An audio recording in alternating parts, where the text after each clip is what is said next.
the work is, inquiry is about waking us up when there's a nightmare.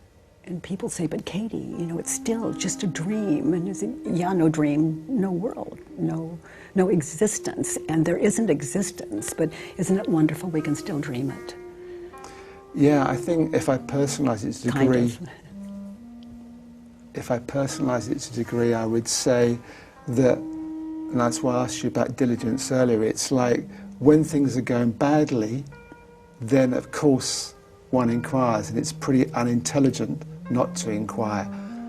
But it's just as important to inquire when things are going well, because that's when you learn even more. Yes, yes, and that also can shake one out of denial, and denial is what holds unenlightenment, holds asleepness in place. So inquiry wakes us up to what we already know that we didn't believe we knew. And in that, it can never be possible again, because we have to believe it before we can see it, meaning anything. You understood the importance of the work because it was partly when you were in the halfway house, you did some healing to people, and you saw they reverted back because psychologically, mind-wise, they still had the same program, and you saw the work as a very important tool for them changing the mind. Yes, to break the spell. Yes. You know, if someone says, don't believe this, okay, I'll try, I won't believe it. So then you have to go into denial not to believe it because you still believe it. So inquiry is the only thing I know to break the spell. We can see something very beautiful, but the mind, it won't last long. To the unquestioned mind, it will tear it to shreds. You know, it will do whatever it takes to keep its false identity. That's how it works. It's just, for me, every thought is the beloved. For me, every thought is like a child that hasn't been met with understanding, met by the heart yet. So maybe it says something terrible is going to happen. You know, if you just put that through inquiry, that is a child's mind that says there's anything here that would harm. And that's a little radical, as I've been told, that's a little radical, but not in my world. It's not radical at all. We could, you know, look at us. We could use a little help with the mind. It seems to be a runaway train, and we only need look at let's say, the outside world and the wars in the world and the famine and the fear to know that somehow the one mind could use a little help. You know, with every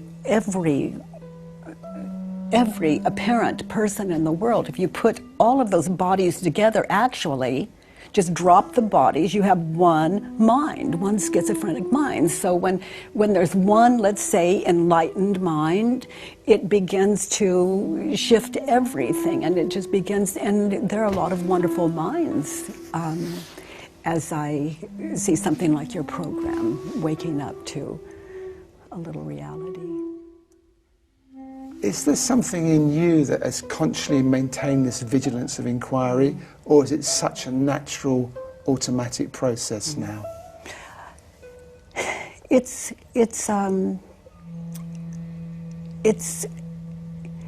is it true has just come alive.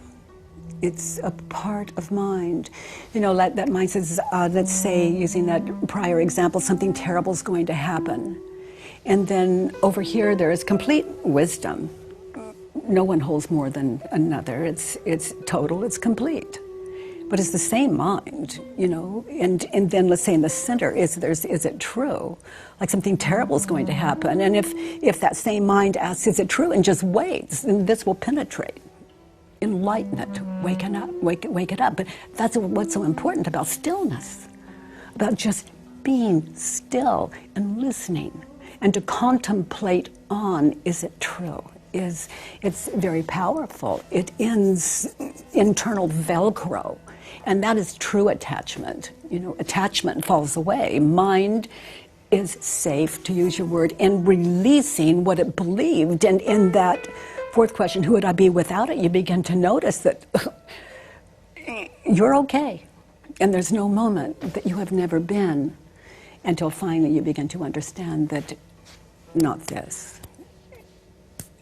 There's nothing to protect here, nothing to secure, to make comfortable, or to move into a pleasurable situation, a fearful situation.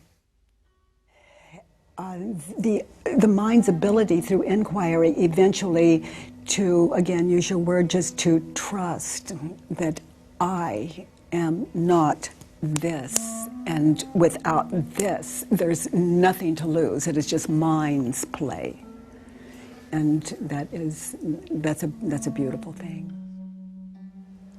Most people have had thoughts like these. I want my body to be young and beautiful and healthy and flexible, and you just feel that, and they take it to the gym, okay? Or I want my mind, my thinking, my thoughts to be young and healthy and beautiful and flexible. Which would you choose? Everyone chooses the mind. Yes. Because if you were paralyzed from head to toe and you love everything you think, where's the problem? There isn't one. So that's another way of saying I am not this. Someone says I'm going to kill you, find it hilarious. I mean, what are they going to kill?